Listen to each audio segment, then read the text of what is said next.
Uh,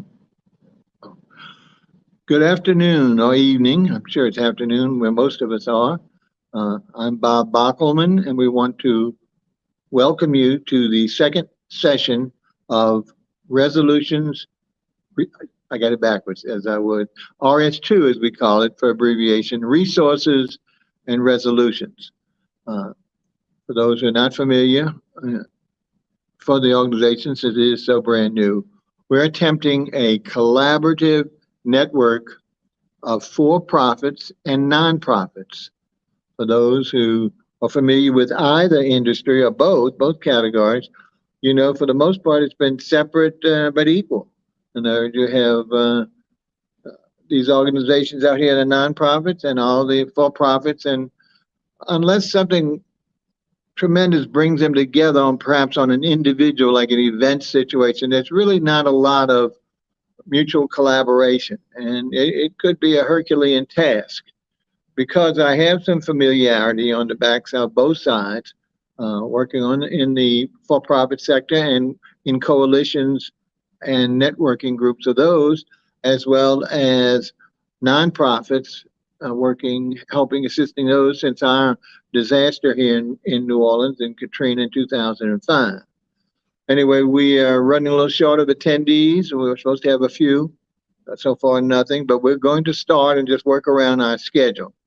And the first thing we want to do, of course, is welcome you to our session, second session. We are, for the predominantly, going to be having these sessions twice a month is our schedule, usually on Thursdays around this time, 5 o'clock. Part of the deal is to sow the seeds with those who attend in person as well as online as to, is there a better time to do this for your attendance? And we won't get consensus, but perhaps we'll have different times for different meetings or some other arrangement along those lines. So that was something I was hoping we could get discussed.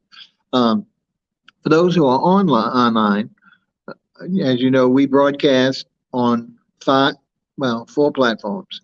YouTube, which is the mother of all social media, even though Facebook might be more prolific, because of its broad broadcasting, live streaming situations, and also its ability to archive your shows. So for people who are not able to watch the live stream at the time of the broadcast, they can watch it at their convenience. So we also broadcast on, so we really want to ask you to do two things, two subscriptions. One is a free subscription to YouTube and our channel, REVUE. Do it for several things. One, you can see all the past shows, because we have shows on the network going back when I was on TV, on restaurants, music, all kinds of categories, besides this new project that we're doing. So you may find some of that in interest. And we're happy if you follow us on YouTube under REVUE. You can also follow us on 3 of my Facebook profiles. The first profile is Bob Bockelman, BOECKELMAN. The second profile would be NOTVIN Network, and also the New Deal. So we're on 3 Facebook programs. We're on YouTube. We're on both LinkedIn, as they say it, and also Twitter. So that's where we are. We're got our first attendee coming in. I'm so glad. Like I said, we had scheduled just a couple of 3 or 4 were coming supposedly, but it could be running late in traffic. So we welcome him. So what we said, we want to welcome you to the show online, and on those platforms, if you are online, and we'll talk more about this as we get to that topic on the agenda, and that is you can ask any question or make any comments, unless it's really vulgar or mean-spirited. And my good friend Len is monitoring and producing the show with regard, so he will be able to see the comments from all of the platforms that want to submit a comment. And by doing that, we will do 1 or 2 things. We might not be able to answer every question today, even if we only get 1 or 2, depending on how much information needs to be communicated. But we will put it in our own master queue of questions and it will be addressed, and we'll tell you what session we'll be addressing your query. So don't hesitate to do that anytime during the show, and Len will pick those things up for us. If it's something that needs an answer that we can answer right away, he'll communicate that to us, and we'll certainly address it.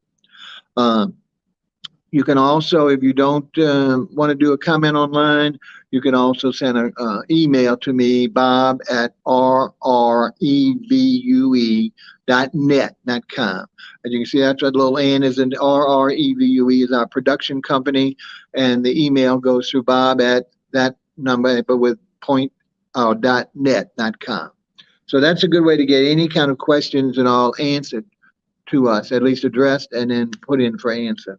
Now, what else we want to do is tell you a big announcement that just happened yesterday, is that in addition to what we've just spoken about, all the social media platforms, we have joined an organization that I had years ago that I was a member of. It's called MEETUP.com. It's an online service for people of like interests that want to get together online or if they can, and or in person. It started in person only, and I had my TV shows, and I also had a dinner club, and all that was part and parcel of people being able to join meetup.com. Now, in all these situations, I forgot to emphasize the most important thing. It's free. There's memberships to a lot of these organizations, a lot of these services, but not here. So if you want to subscribe to our review on YouTube, that's a free subscription. And that good thing about the subscription is we give you notice when the next show will be. Not only this, but all the others, in case you want to watch anything else. Meetup.com also is a similar thing. If you join that and become a member, you will get notices of all the events, and those events will include these sessions. We plan on doing things beyond just the sessions, but to get it formulated, we have to get a little organized and have to start our growth.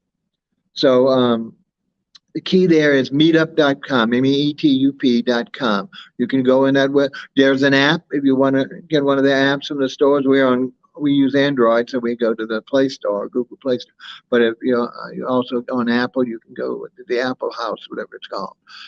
So if you want to add that to your portfolio, besides the ones we talked about, you can. All right, let's see what else we want to do. Was hoping we'll get a couple more persons, because we will wanted to introduce who was going to be here, even though you might not.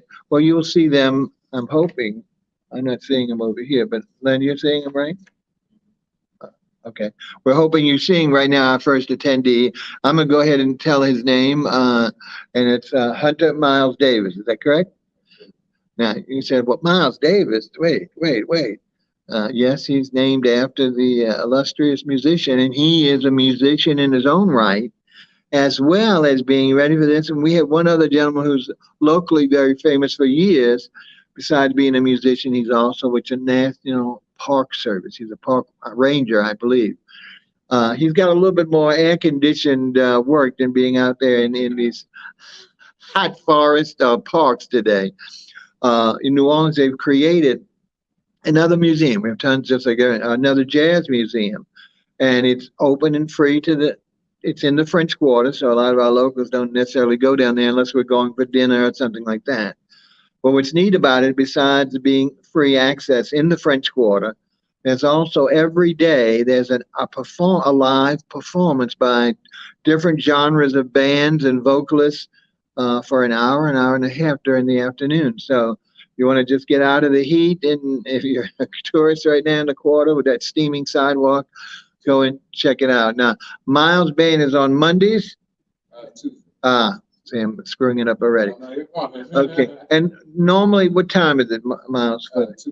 2 p.m. Is there an address that it's difficult to explain, because unless you've been there or know where it is in the French Quarter, it's not like a regular building that's right on the street and you could just walk in. You do walk in, but you walk into an elevator that brings you up to the museum. So is there any type of address anywhere? It's 400 Esplanade. 400 Esplanade. Okay. There we go. Got that easy enough. So check him out if you're here. If you're lucky to be a tourist, there's no reason why. Or if you happen to, I know most of our natives aren't going out during the day.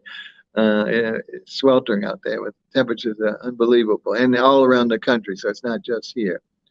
But anyway, we do appreciate Hunter's been very loyal for our first two sessions. He's been here, and we're hoping to use him in a lot of things. One, helping him. Here we go with some more folk. Have a seat, please. Take one of these, and then we're right at the introductions. We've just met our good friend Hunter Miles Davis, and we've got another loyal friend and a new person. Would you mind sitting up here, please? Thank you. May I ask the young lady's name, please? Nia Weber. Oh, Nia Weber. We just sent you some information. Hopefully you got it.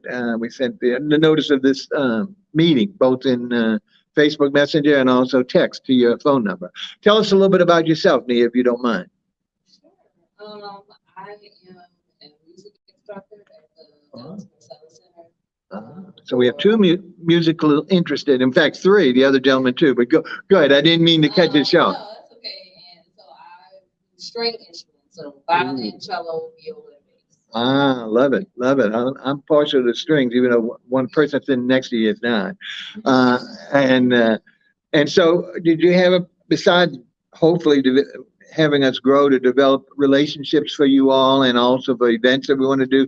Did you have a specific interest that brought you here today, other than this gentleman fortune? The interest in knowing more about developing a nonprofit. Okay, so are you presently with a nonprofit, or you? I work for a nonprofit. Okay, but you perhaps looking to either expand that or do your own thing? Is that what you? Okay, great. And what may I ask, in what capacity are you the nonprofit that you work with now? And if you want to mention a name, that'd be great, but that's up to you. Oh, yeah, Alice Marcel. Oh, the center itself. For those who don't know that, how many years has that been in existence then? After Katrina, was it? Yeah, it was after Katrina. I didn't start there until like 20. Well, let's see, there's an old man next to you. He would know. When was that, sir, that we haven't introduced you? When was that about that the center actually became viable to the musicians and to the public? Do you know about? It's about an 8-year time after Hurricane Katrina. So about, okay. The building was completed. Yeah, sure. 2000, so it'd be about 2013, something like that. And the gentleman who is talking is our good friend Brian Macon, not from the state, though. He's from us, here, right here. Thank goodness he's a native. And he's very interested, one, because he's a huge promoter of his high school, which we're not just going to go unnamed right now. And in addition to that, he is a musician in his own right. And he has a nonprofit called Horns That Play, to give you a little clue. Anyway, what that does is that he's very gracious and that he's using his time to do several things. One, either restore used instruments or broken instruments, or seek new instruments from different sponsors, founders, etc., to which they reward deserving students who don't have an instrument and want to pursue their career further, like hopefully in the collegiate level or of course professionally. So it's a great purpose. And now the Marcellus Center has a lot of that, if I understand correctly, tutelage with regard to mentorship. Is that right or no? Yes. But it also offers a venue of the building for them to actually demonstrate their learnings and their skills. Is that right? Yes. Good. And that is open to the public. Is that right for those or no? Yes, it is. I know that you can rent out studio time as well as performance, all this stuff. So a lot of local musicians can use that as a space. So, but when they're performing, do they actually have performance, or is it all just, I don't want to say just practice, but you're learning? No, there is actually a performance. And the public is invited to that? Yes. Okay. How does one find out about that? Is it just by a website or? They have my website, and if you ever pass by, Well, okay. Good. There you go, folks. Well, if you're musically interested, and we've given you two venues that you can attend. One in the French Quarter with Hunter Davis, every Hunter Miles Davis. I'll get it transposing. Any day during the week, now are they open every day in the week, or what? The Marcellus. Okay. Well, that's good enough. That's good enough. Okay. As we mentioned, we spent a little time before you folk came, welcoming the online audience and telling them, how they can watch us. Of course, YouTube standardly, but several Facebooks and Twitter and also LinkedIn and stuff like that. We also mentioned that we had a big announcement as of yesterday we're now a member of a group that I was involved before called MEETUP.com. This is an international service that allows people of like interest to get together. Before, it was strictly an in-person situation, to get together in their area, their neighborhood, their zip code usually, and do things, whether it comes from like knitting groups, book clubs, whatever you can think of, and you can use this service. People will see all the different events that are going on in their area, and they can join for free. So it's not like they have to pay anything for that. Now, some of these things are just like everything else, international or online instruction courses, and those might have a fee if you want, but you don't have. The good thing, as I mentioned about our organization, we might not be the best. We are certainly the newest and the smallest, is that, everything will be free. We're not going to be charging a membership to join us, not to watch us, and not to participate. So hopefully that will be somewhat of an incentive. And because we have backgrounds, Mr. Macon and I, in nonprofit startups, we're going to focus on that. Now, what we'll do today as part of the agenda, I hope everyone got an agenda. That's what that's first 2 pages of font. And if you can, before you leave, sign in. This is if you need paper to write something. I think we have 1 or 2 pens if you need it. So what I was going to say is that the gentleman who was at our first meeting, Durrell, who's very interested he's a high school teacher as well, and in mentoring and forming his own nonprofit to mentor the young students, etc. So he wanted to learn from A to Z. So I've done more research and was ready to give out more information, which I don't think we'll do yet because one, even though you're still interested in that, I can give you that separately if you want. We were going to spend a pretty good thing, a step by step. How to start a business, not just a nonprofit business. But once you have that idea, okay, that's the key. We can't put those ideas in your head, but once you have an idea, we will take you through. Of course, you have to get licenses, permits, and the most important thing is you have to get a name. And everybody says, "Oh, I have a name," but you can't have a name that anyone else has, and that's in our state now because it's state by state.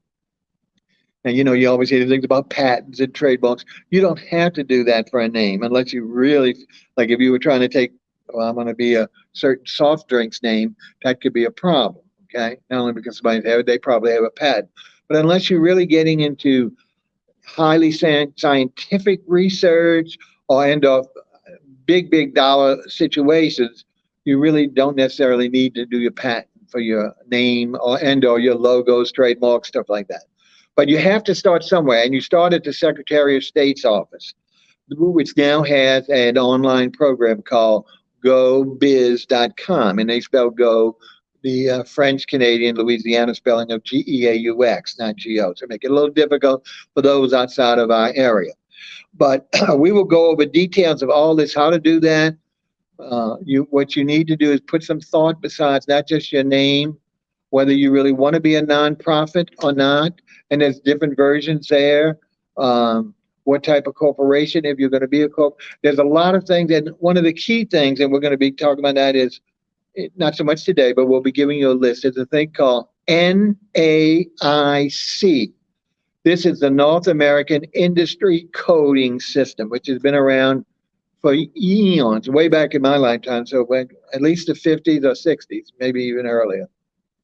At that time, it was a 4-digit code, numerical coding system of categories of industry, whether you were a mine worker, whether you were a teacher. Each one was in a different category. Okay. Now, because industries have grown so much, not only new industries, but subcategories of industries. So now it's 6 digits. Okay. What I've done, but it's huge. We have the whole list, but we couldn't print that out. It's pages and pages long. But what I've done is extrapolated the nonprofit codes, which start with 8131, the first 4 digits. So anything in the 8131 range will be available to you as a nonprofit.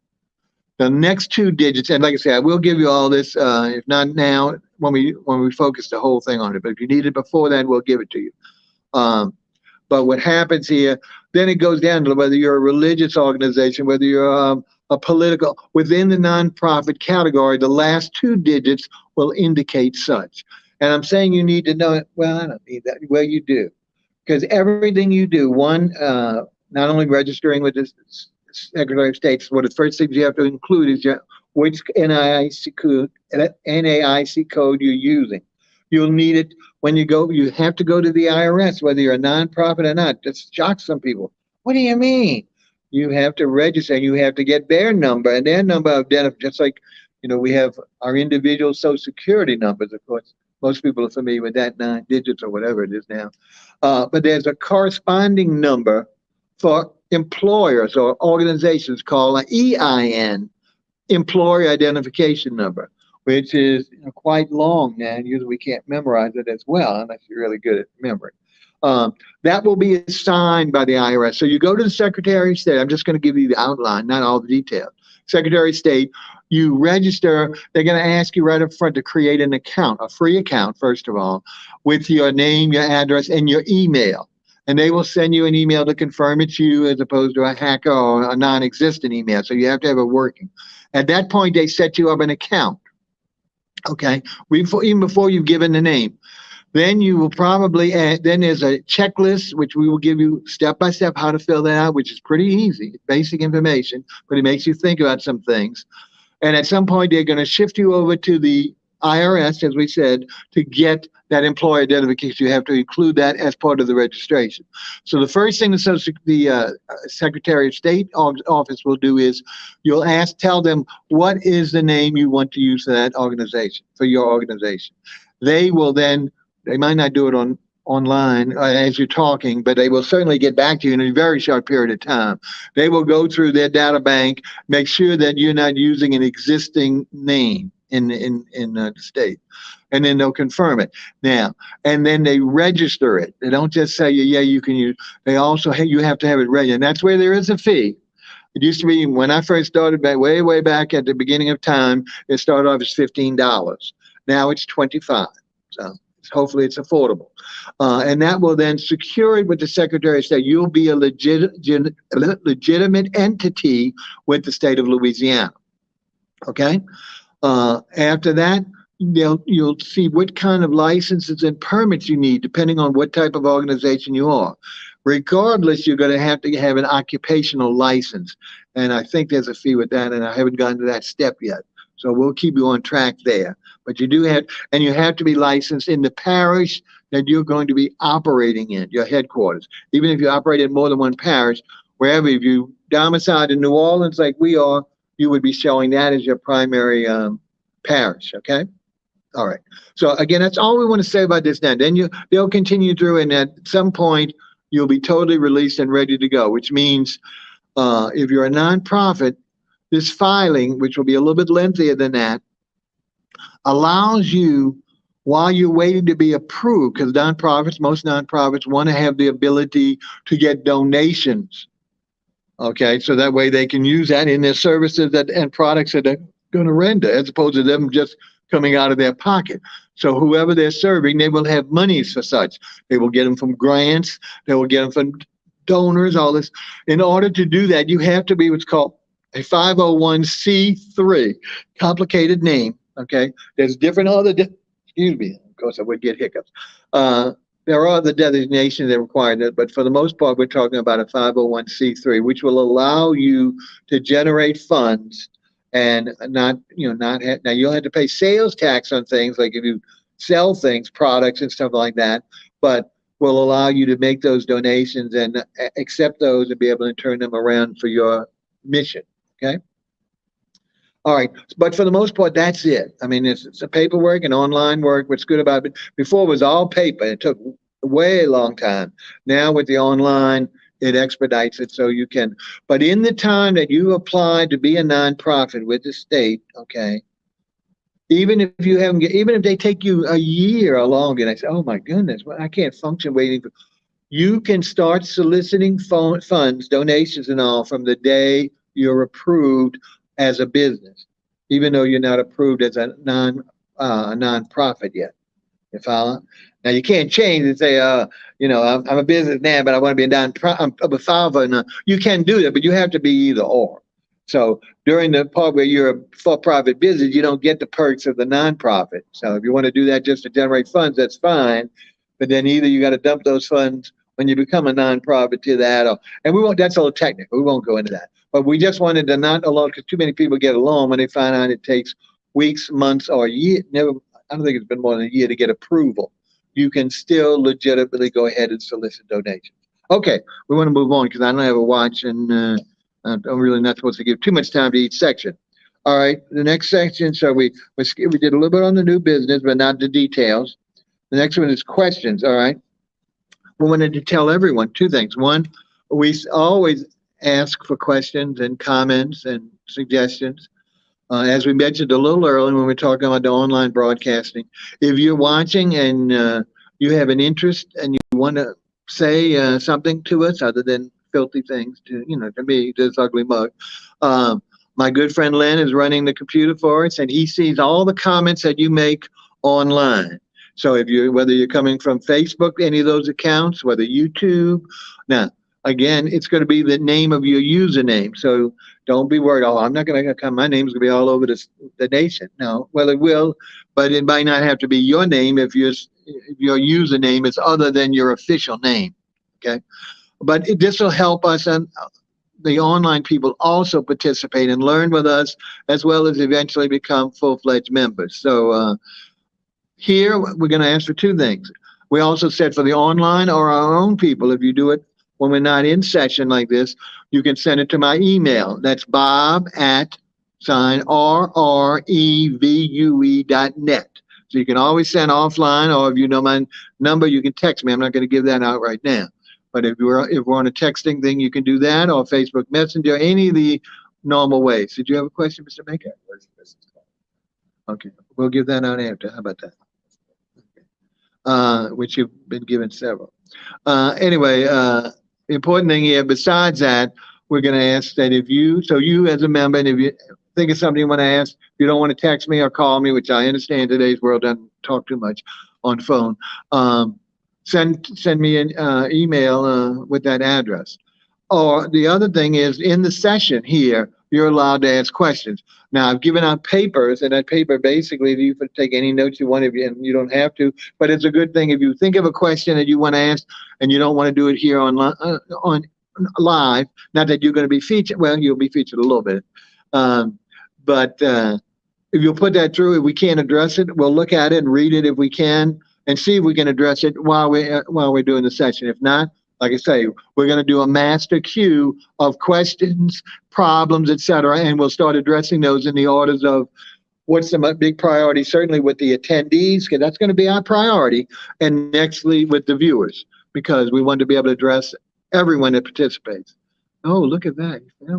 Anyway, all right, so that's what questions is for. Now, and so how you can do it, and the comments on the online. All right. Now, next, this is something and I know we don't have a full session here yet for this decision, but we're going to talk a little bit about our sessions, all right? Right now, we are tentatively, and for those who don't know, we've been kind of shifted around from the beginning. Our very first session, we were set up at one of our other libraries, and the day before, they had some kind of problem that they had to shut down the library for the entire summer. The facility where we did our last broadcast, I guess we're bad luck. Sometime after that broadcast, they had a similar problem and they're shut down. I was fortunate enough to already be exploring others, so we would do rotating them by site so people wouldn't have to come too far. And I was lucky enough that we're now at the Robert E. Smith Library in what we call Lakeview, or Lakeview portion of our city of New Orleans. And we're going to stick with them for a while. So I just talked to the lady, and right now my tentative schedule, our default schedule, will be these Thursdays, not Wednesdays. We've had a change. That was the big change. But Thursdays at 5 o'clock. Could I ask, does that sit well with either one of any of you three, or all of you three, or is that a real problem? You think you can make? Has this been a real problem from a distance to get here? Okay, good. How about you, Hunter? You've been very flexible, huh? Sorry. Yeah, okay, good. Well, let's overall, and I'd like you to write this down, everyone. Now, what would be your first priority on having, in addition to what we just said, or in lieu of, if it has to be, a session, an in-house session? Would it be better another day? Would it be better in the morning later in the evening, or stuff like that. If you had a preference for yourself because of your schedule or your social life, whatever it is, if you write down, and we'll see, I can't promise we can accommodate everyone, but like I said, we are trying to, as we grow, we're going to try and meet the folk who are attending, certainly, to try and meet them a little bit on their grounds once in a while. Can't say every meeting because we've got to have places that we can use and that is comfortable and open to the public. Now, most of these libraries are available, the ones that are open, but they usually have a room capacity of 20 or 30. Right now, it's no problem, but hopefully when we develop. And once again, we want to reiterate our purpose, and we said probably before you come, is put two worlds together.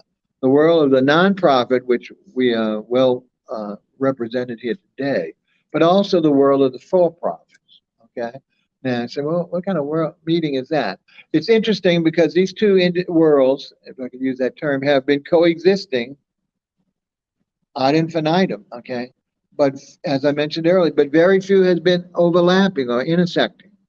There's been some situation, yes, because maybe this owner of the organization or CEO has a particular nonprofit that serviced him or his family or something like that. So they will not only donate, they will do things. So there's some partnerships that's going on a long time. So I'm not trying to say there's never been, but there's never been a really general collaboration of the two industries. And we certainly can't force that as well. And we're hoping that it can work. So what we're going to do is we're starting off on trying to invite everyone to all meetings, but if necessary, we will conduct a meeting for the for-profits versus the nonprofits, and then slowly blend them together. That's how we have to do to grow.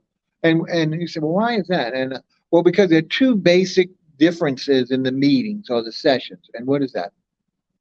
For-profit sessions of networking are people in the industry, of course, whether it's mom and pop shop or big national companies that get together on a certain frequent basis. But more than likely, they don't like to just sit, and I guess nobody does, to be in class and just have an attendance. So they like to do two things. One is they like to have social events, which we're also planning for everyone. But also they have sessions. They like to do it on a weekday. And one of two things. They either like to do it in the morning, tied around an eatery where they can have breakfast and go straight to work. Certainly for the 9 to 5, which is unheard of today, I guess. And the others who have maybe a little bit more time like to wrap it around lunch.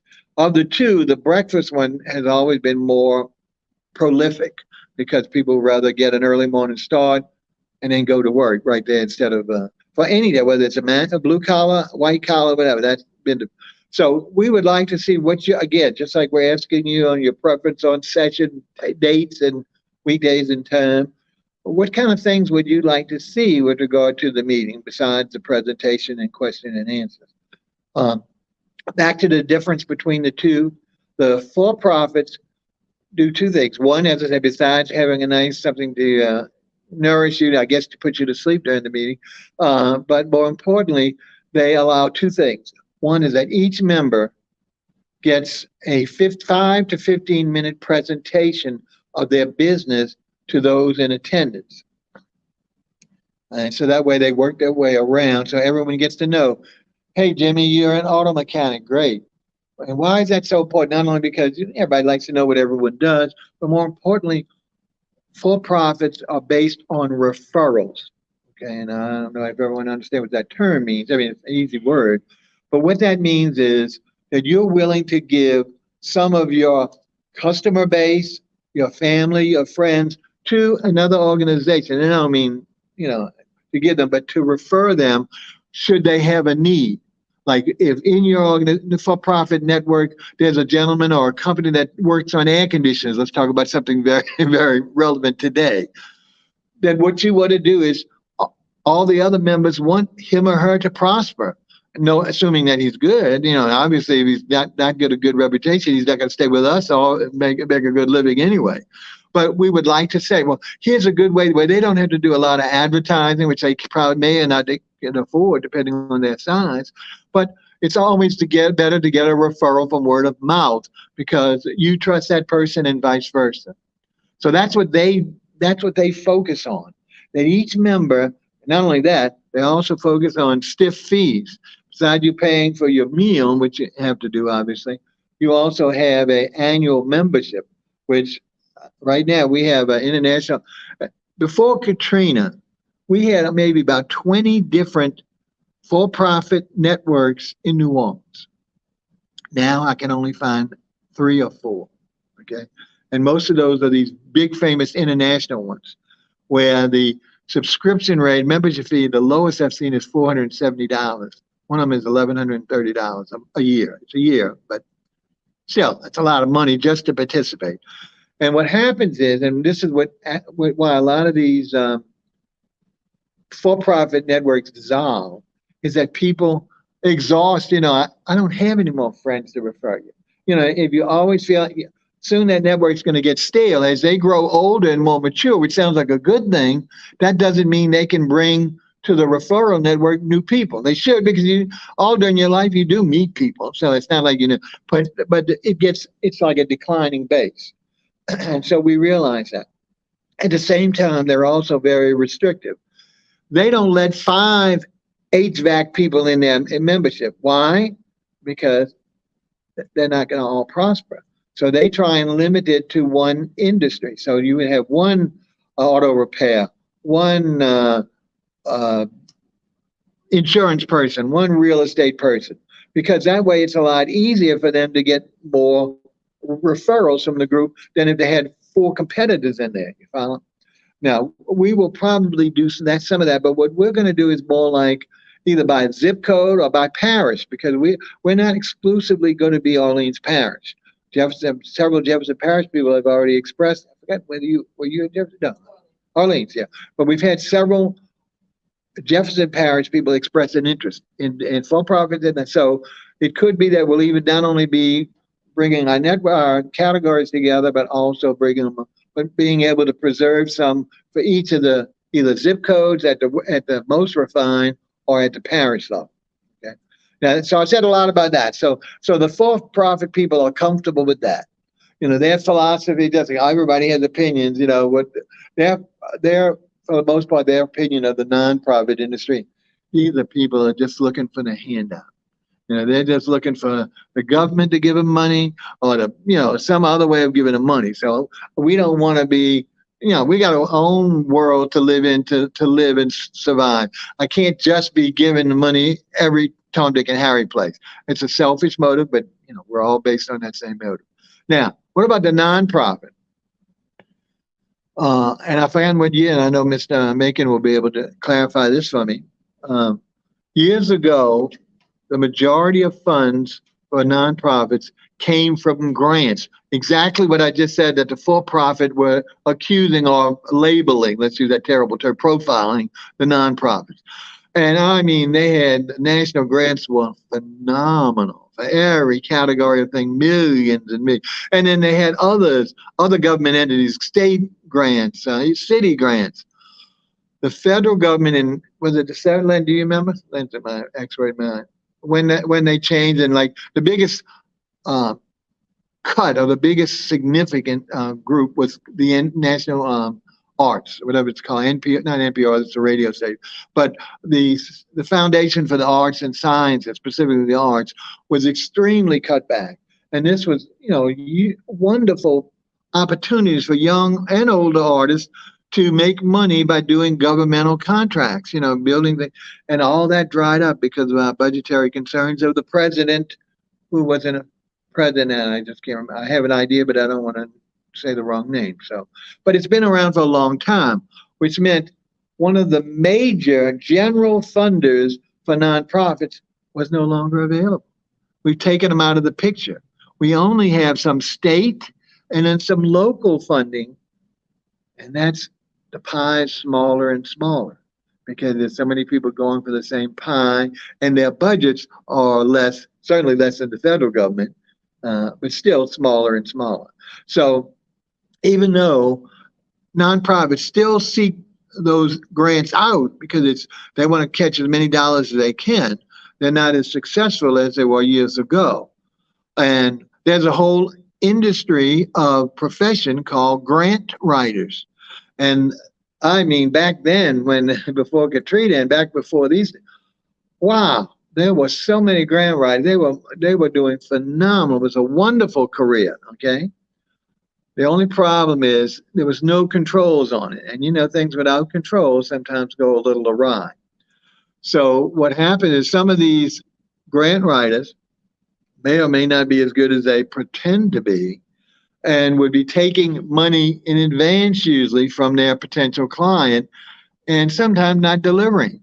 Either one, not getting them one grant, or not even be able to deliver a paid grant. And they were charging you. And what they would do is, here's where it was like, I call it used cars, which is a insult to today's grant writer. They would take a percentage of the amount that they were asking for. So if they were asking for $2 million, they'd be looking for 20% of that, which is outrageous to the individual, whether they got you one or not. So they put a control in, and the most you can they haven't put a maximum dollar, but it has to be a flat dollar amount agreed to in advance by both parties. On the average, now, I don't know, since everything's going up now, years ago, let's say after Katrina, maybe 5-10 years, it was around, the average was about $300 for a grant, from a grant writer. Now, again, that depends on how much, how extensive they have to do, what kind of research they have to do, etc. And also, in selecting a grant writer, you want to make sure that you can, just like if you're hiring somebody, you want a business background check and some references. You want to see some of their successes.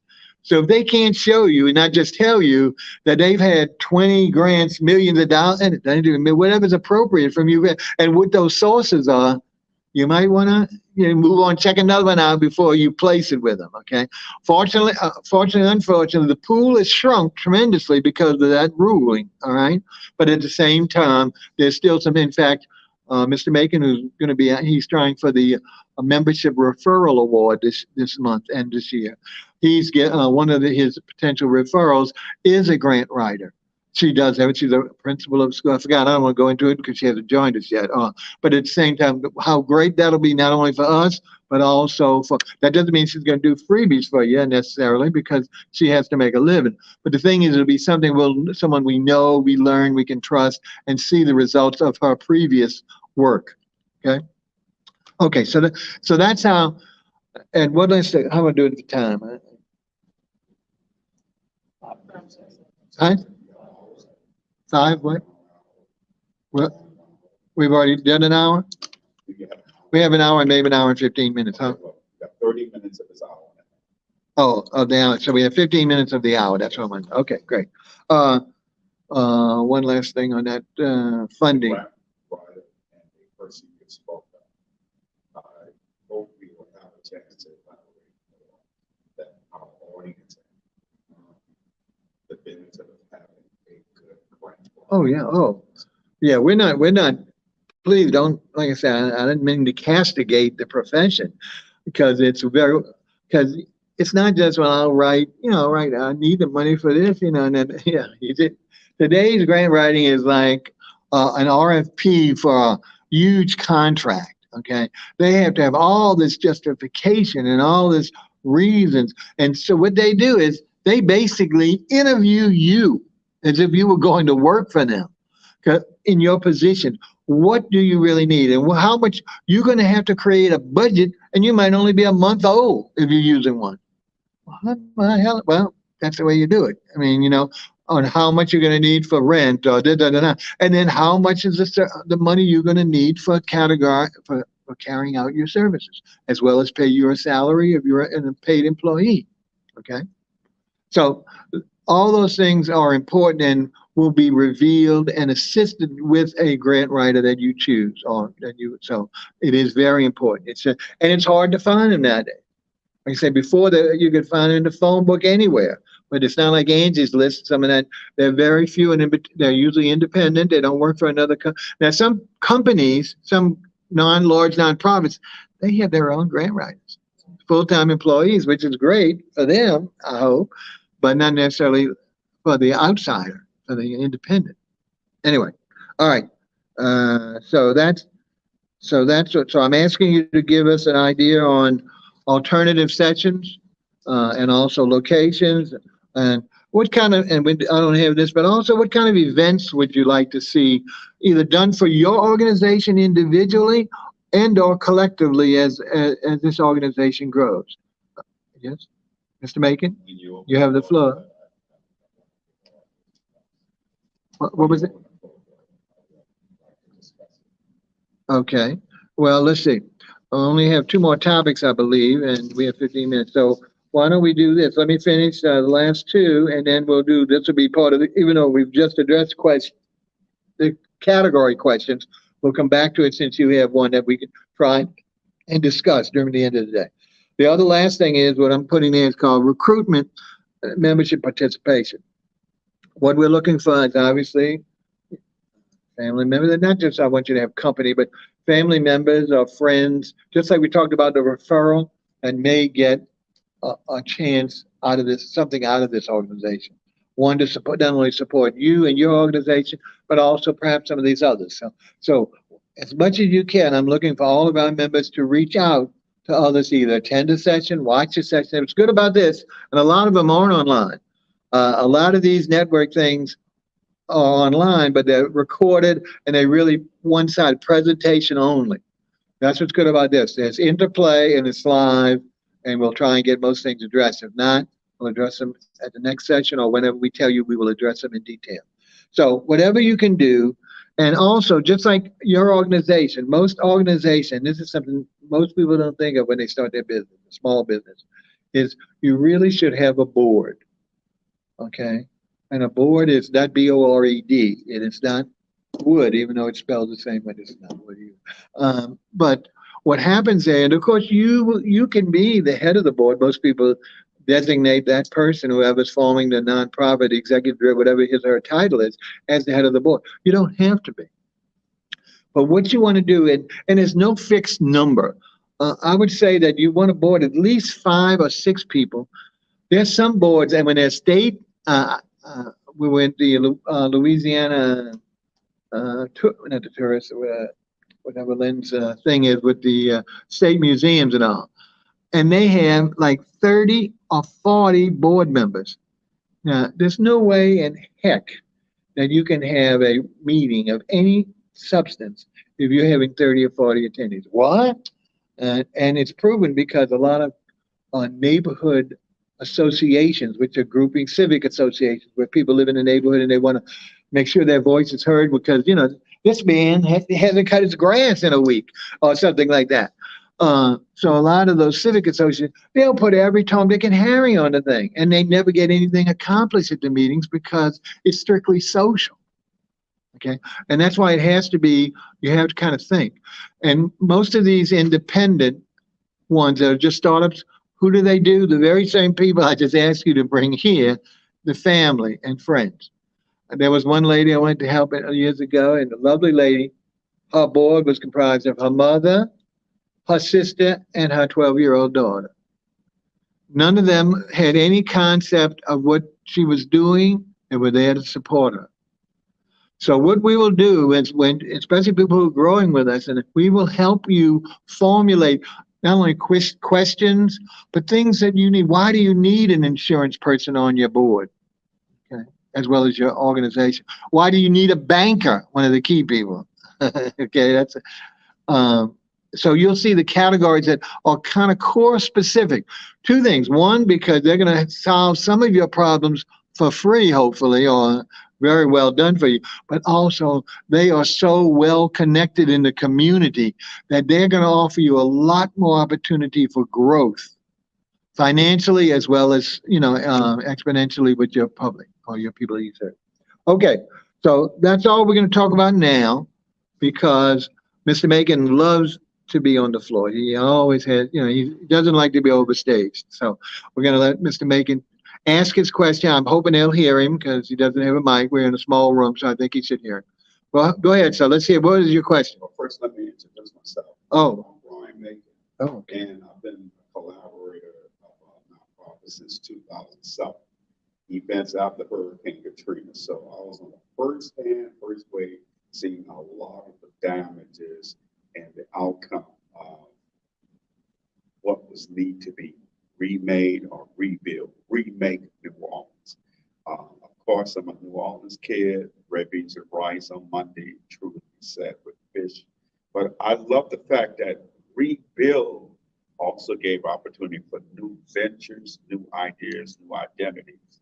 And when I brought up the idea of horns that play, it was actually about the repair to broken instruments.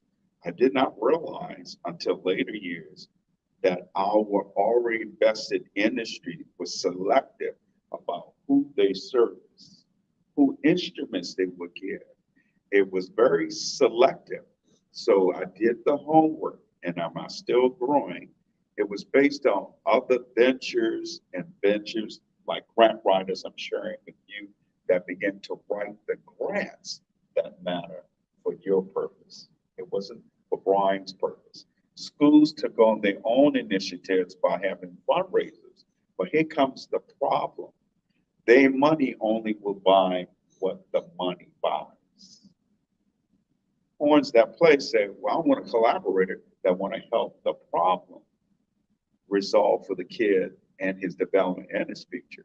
So that's how I was able to meet the funding writing beginnings of the Ellis Marcellus groups. And we're at a barbershop. We're talking with Mr. Ellis himself.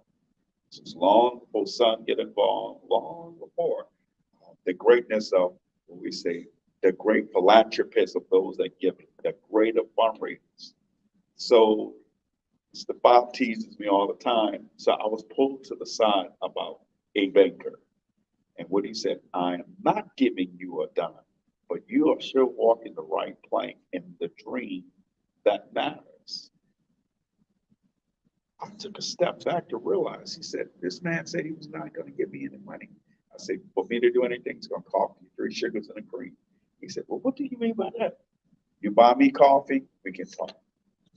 And it's been a blessing ever since, even till the very day, not only to meet you in exchange by meeting Mr. Bob, but knowing this person's wonderful story, her whole child life from her teacher, not me just witnessing, but it's what her teacher said that carries on the dream.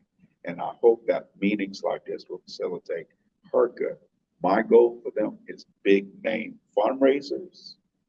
My goal idea is seeing them make the effort to make the appeal. You got the opportunity. You know, spoke by Ellis Marcellus Center. There are other places that welcome your nonprofit. Let's see how we can help. So once you finish reading, knowing that, you can share her that card. But these grantees are real business minded. And you have those who robbed Peter to pay Paul, but they in the business too to make money. But the lady he spoke to, she's not in the ministry, she has a great heart. She has helped so many schools, band directors that does not speak nonprofit groups. And they were problematic serving kids, yet half the instruments on the shelves are broken. I said, we got to fix this. And they say, all right, big brother, what do you want to do about it? Let's have an auction. Let's have a fundraiser. By Mardi Gras, they had new instruments and brand new band instruments, as well as new uniform. So something happened in their process. They participated with a profit business talking to 3 sugars and a cream. That was just my conversation. And to God be the glory. I'm ready to move on. Thank you, Mr. Bob. I didn't know he had a band group out there. Anyway, well, we appreciate that. And again, he touched on something that which we will be always coming back to, and that's events. Because another trend in society today, in any form, whether it's for-profit or non-profit, started, I would say, about 10 years ago, maybe not that long. And that is, and I put that on some of my posts, everything is an event. Before you just, well, just going to do this. Oh no, it's got to be featured. It's got to be something special. But I'm just going to meet some, and that's okay. So to the point that it's almost overused now. I mean, depending on your viewpoint. But the idea is good. The collective idea is taking something for nonprofits especially. They would have, as Mr. Macon alluded to, usually an annual, and it still goes on, an annual event where their members, their families, and outside public could come in for a price and be entertained and be fed and have ability to buy things, whether it's not necessarily that made by the nonprofit, but again, all those monies again for the go toward the nonprofit. And someone would walk away, if you've ever been to an auction, delighted that they got something that they consider a reasonable bargain price. So nowadays, as I mentioned, even though when we talked about the for-profit, their meetings are kind of wrapped around the social event, but just limited to an eatery. And I'm already in conversations with some potential members who are opening up new eateries. And I'm hoping one young lady does it very soon. It's going to be, she already has 2 locations, and she's opening up in River Bend. So I'm hoping that we can do something along those lines. So again, just like I asked you to recruit, look for people who might be interested.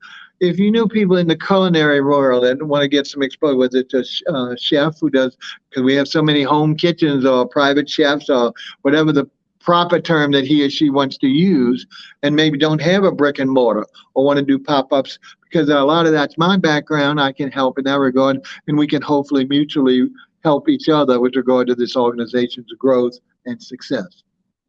Okay. Well, I think we must be getting a little close to the end. I don't want us to get kicked out. We do thank our attendees here. Thank you so much. For those who are watching, again, we're going to stick with the, I don't have the calendar in front of me, but we post on all those things, but I think it was the 13th of July. I looked at it before, and the 27th. I'm going to target those days, but I've got to reserve those with the library. We'll be doing the same thing, same time for now, until we start coming up with better alternatives. So hopefully you've enjoyed it. If you watched or if you're watching it later, please don't forget to send us any kind of comments or questions, and we'll be glad to include it. From now, from representing Resources Resolutions, we're signing off till next time. Thank you. I'm Bob Bockelman. Okay.